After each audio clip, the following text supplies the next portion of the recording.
आज हम आपको नेफ्रॉन के स्ट्रक्चर के बारे में बताएंगे। तो नेफ्रॉन क्या होती हैं? हर किडनी के अंदर लगभग 1 मिलियन कॉम्प्लेक्स ट्यूबुलर स्ट्रक्चर पाए जाते हैं, जो उसकी स्ट्रक्चरल और फंक्शनल यूनिट होते हैं, जिसको कि हम नेफ्रॉन कहते हैं। यहाँ पर इस डायग्राम में आपको नेफ्रॉन दिखाई दे रहा है। अब इस नेफ्रॉन के 2 पार्ट्स हैं। वो 2 पार्ट्स कौन कौन से हैं? ये जो ऊपर वाला कप जैसा स्ट्रक्चर दिख रहा है, ये उसका कहलाता है मेलपिगियन बॉडी, और बाकी का ये जो ट्यूबुलर पार्ट दिख रहा है, इसको बोलते हैं ट्यूबुलर पार्ट। तो ये 2 चीज़ों से मिलके बना है।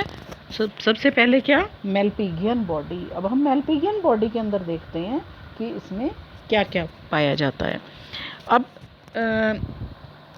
ये इसमें क्या क्या चीज़ हैं? एक तो कप जैसा स्ट्रक्चर है, यहाँ पर आपको ये दिखाई दे रहा है कप जैसा स्ट्रक्चर, जिसको हम बोलते हैं बोमेन कैप्सूल। जिसको क्या बोलते हैं? Bowman capsule. और इस बोमेन कैप्सूल के अंदर क्या आ रही है? अफरेंट आर्टरियोल की एक ब्रांच आ रही है ब्लड लेकर, और इससे ब्लड वापस लेकर इफरेंट की ब्रांच वापस जा रही है। लेकिन जब ये आ रही है और जा रही है, इस बीच में ये क्या करती है? बंच बनाती है कैपिलरीज का। जैसे कि इस डायग्राम में आप देख सकते हो, ये अफरेंट आर्टरियोल है, और जो बाहर ब्रांच निकल रही है ये इफरेंट आर्टरियोल है। लेकिन जब ये इस कप जैसे स्ट्रक्चर यानी कि इस बोमेन कैप्सूल को छोड़कर बाहर निकलती है, तो इस बीच में ये क्या बना लेती है? टफ्ट बना लेती है। टफ्ट माने गुच्छा। ये गुच्छा बना रखा है इसने अफरेंट आर्टरियोल और इफरेंट आर्टरियोल ने, जिसको हम क्या बोलते हैं? ग्लोमेरुलस। तो ग्लोमेरुलस क्या हो गया? ग्लोमेरुलस हो गया ये वाला पार्ट। बोमेन कैप्सूल कौन सा हो गया? ये कप जैसा पार्ट। जो इसके अंदर ब्लड लेकर आ रहा है वो अफरेंट आर्टरियोल, और जो इसमें से लेकर जा रहा है वो इफरेंट आर्टरियोल। इन पार्ट्स के अलावा अब हमें क्या दिखाई दे रहा है? यहाँ पर हमें ये यहाँ से लेकर और यहाँ तक क्या दिख रहा है? ट्यूबुलर पार्ट दिखाई दे रहा है। अब मैं आपको एक दूसरे डायग्राम में इसको दिखाती हूँ।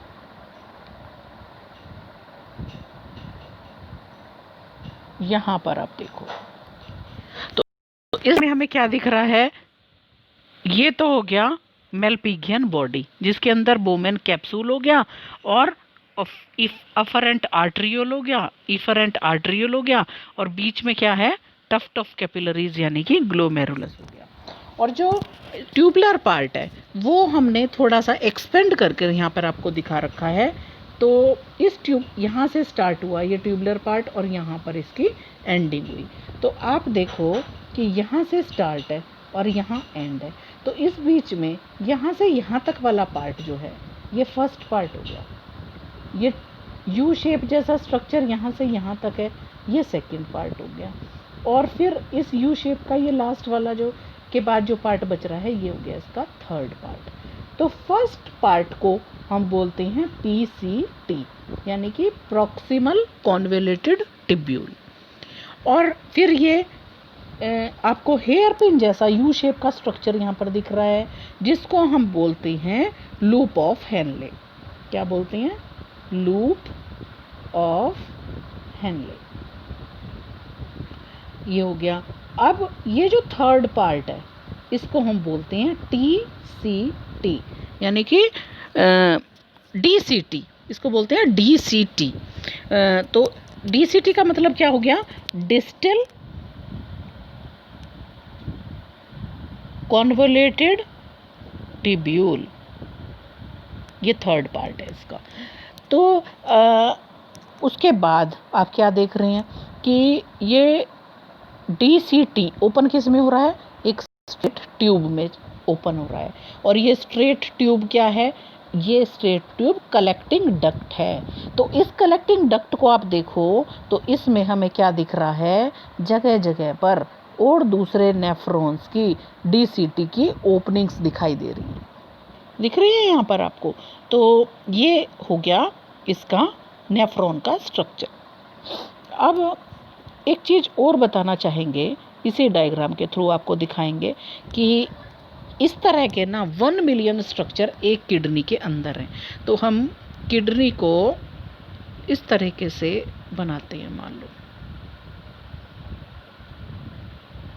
कि ये किडनी है, तो ये बाहर वाला पार्ट है कॉर्टेक्स, इतना दिख रहा है आपको, और इसके नीचे वाला पार्ट क्या है, मेड्यूला, जैसे कि यहाँ पर दिखा रखा है। इतना पार्ट कॉर्टेक्स बाहर बाहर का, और अंदर वाला पार्ट मेड्यूला दिखा रखा है।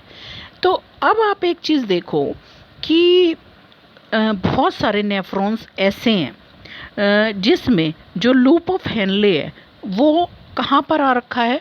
बहुत सारे तो ऐसे हैं जिनमें इस तरह का स्ट्रक्चर होके और ये छोटा सा स्ट्रक्चर बनेगा, ये कलेक्टिंग डक्ट हो जाएगी।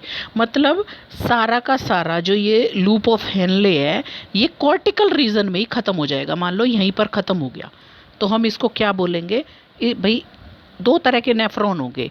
एक नेफ्रॉन तो ऐसे हो गए जिनका लूप ऑफ हेनले कहाँ पर हो रहा है, बस यहीं पर ख़त्म हो रहा है, इतना।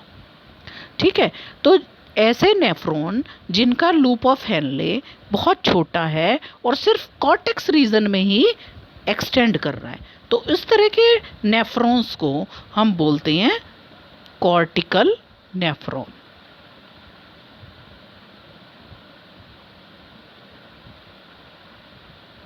ठीक है, कॉर्टिकल नेफ्रॉन आपको समझ आया, जिसका लूप ऑफ हेनले बहुत छोटा होगा और सिर्फ कॉर्टेक्स रीजन में ही पाया जाएगा, मेडुला में वो नाम मात्र का ही होगा। लेकिन बहुत सारे नेफ्रॉन्स इस तरीके के भी होते हैं जिनका क्या है, लूप ऑफ हेनले बहुत बड़ा है और कॉर्टेक्स से स्टार्ट होके ये पूरे मेडुलरी रीजन में फैला रहता है। तो इस तरह के जो नेफ्रॉन होते हैं उनको हम क्या बोलते हैं, जुक्स्टा मेडुलरी नेफ्रॉन्स। क्या बोलते हैं उनको, जुक्स्टा मेडुलरी नेफ्रॉन्स। अब ये वाले जुक्स्टा मेडुलरी नेफ्रॉन्स कौन से हो गए, जिसमें जो लूप ऑफ हेनले वाला पार्ट है वो पूरे के पूरे मेडुलरी रीजन में फैला हुआ है और काफ़ी बड़ा है ये। अब एक चीज़ और देखेंगे हम, फिर पहले डायग्राम पे जाएंगे। ये सब चीज़ तो हमने आपको ट्यूबुलर स्ट्रक्चर की दिखा दी, अभी देखते हैं इस डायग्राम में। तो आपको एक चीज़ और दिखाई देगी, सारे पार्ट्स का नाम पता चल गया आपको। ये बोमेन कैप्सूल, ये ग्लोमेरुलस, ये अफरेंट आर्ट्रियोल, ये इफरेंट आर्ट्रियोल, इतना पार्ट प्रॉक्सिमल कॉन्वोल्यूटेड टिब्यूल, ये हेनले लूप, और ये डिस्टल कॉन्वोल्यूटेड टिब्यूल, और ये कलेक्टिंग डक्ट। इसके अलावा आप एक चीज़ देखो कि रेड कलर की एक कैपिलरी आपको दिखाई दे रही है, और वो कहाँ पर दिखाई दे रही है कि ये जो इफरेंट आर्ट्रियोल है ये इससे निकल के सीधा ना जाके ये क्या करता है, इस जो ट्यूबुलर पार्ट है उसके साथ साथ एक नेटवर्क बना रहा है, यहाँ पर आप देखो। ठीक है, और ये इसके चारों तरफ जो नेटवर्क बना रहा है, मतलब पूरा इसने जाल बना लिया इसके साथ साथ चल के, जिसको हम क्या बोलते हैं, वासा रेक्टा।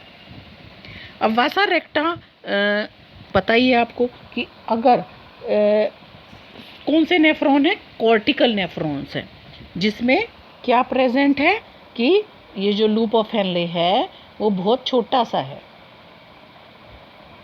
जिसमें ये क्या है, लूप ऑफ हेनले बहुत छोटा है, तो उनके अंदर तो वासा रेक्टा क्या होगी, एब्सेंट होगी।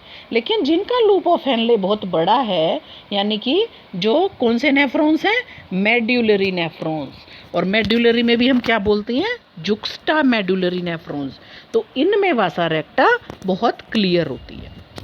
तो ये आपका स्ट्रक्चर हो गया नेफ्रॉन का। अब अगले टॉपिक में हम यूरिन फॉर्मेशन का मैकेनिज्म कैसा होता है इसको पढ़ेंगे।